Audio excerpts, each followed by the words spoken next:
Bab 1. Tubuhnya terasa terbakar, dia merasakan panas di tubuhnya. Dan satu-satunya yang bisa menyelamatkannya adalah pria di hadapannya.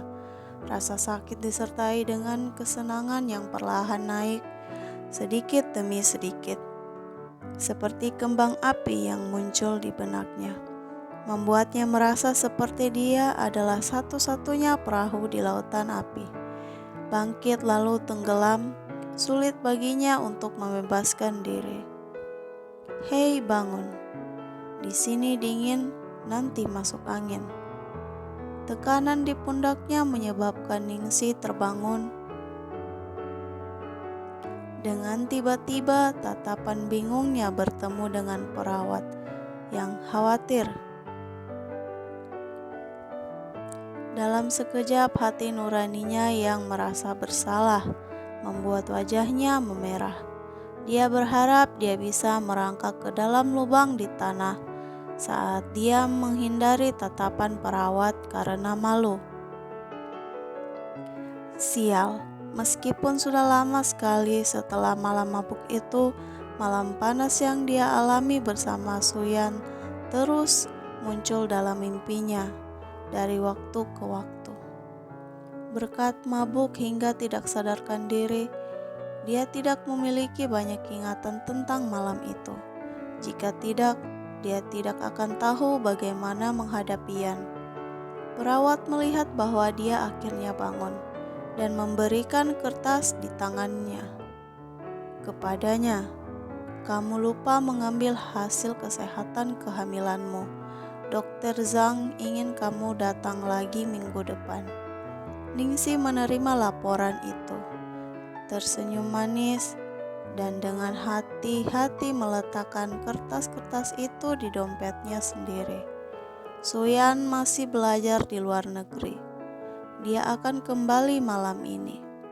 Memikirkan pertemuan malam ini, Ningsi tanpa sadar menjadi tegang.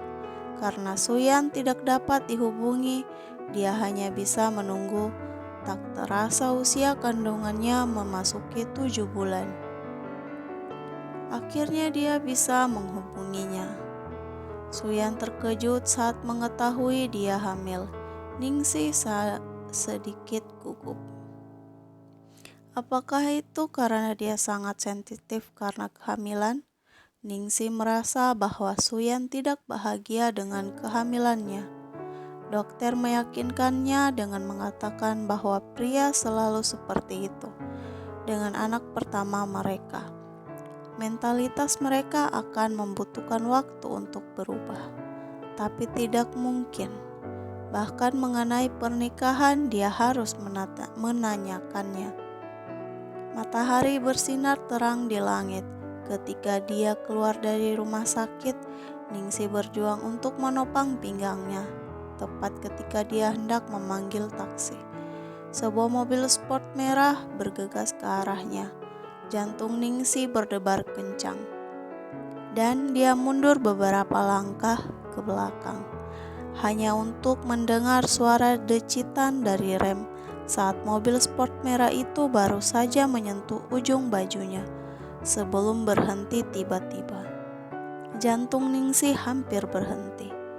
Setelah perlahan mendapatkan kembali pijakannya, dia melihat seorang wanita mengenakan gaun merah yang memeluk tubuh, mengibaskan rambutnya yang bergelombang saat dia turun dari mobil.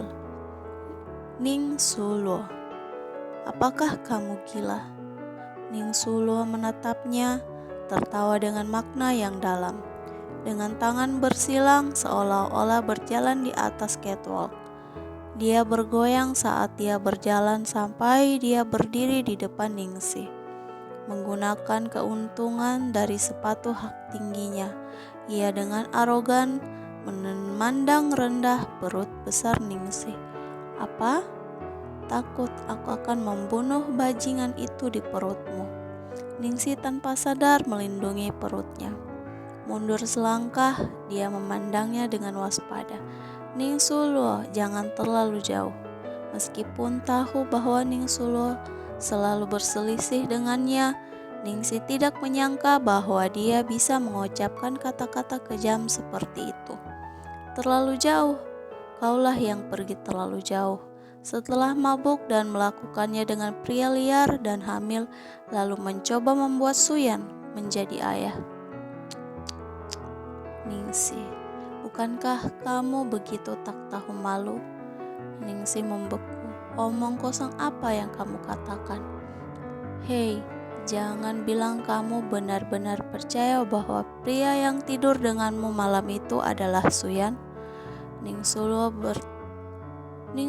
tertawa sebelum bersandar ke belakang. Mengatakan bahwa kamu tumbuh bersama Suyan sejak kamu masih kecil. Dengan setiap kalimat lain, mengatakan bahwa kamu adalah kekasih masa kecil. Dan kamu bahkan tidak tahu seperti apa sosoknya. Ningsih menjadi lebih pucat saat dia mendengarkan, meskipun berdiri di bawah sinar matahari yang terik, seluruh tubuhnya terasa dingin. Ya, pria dari malam itu, dia hanya berpikir Suyan lebih bugar dari yang dia bayangkan setelah tumbuh dewasa. Sekarang dengan mengingat jahat Ningsih, dia kemudian tiba-tiba teringat bahwa selain tubuh pria dari malam itu,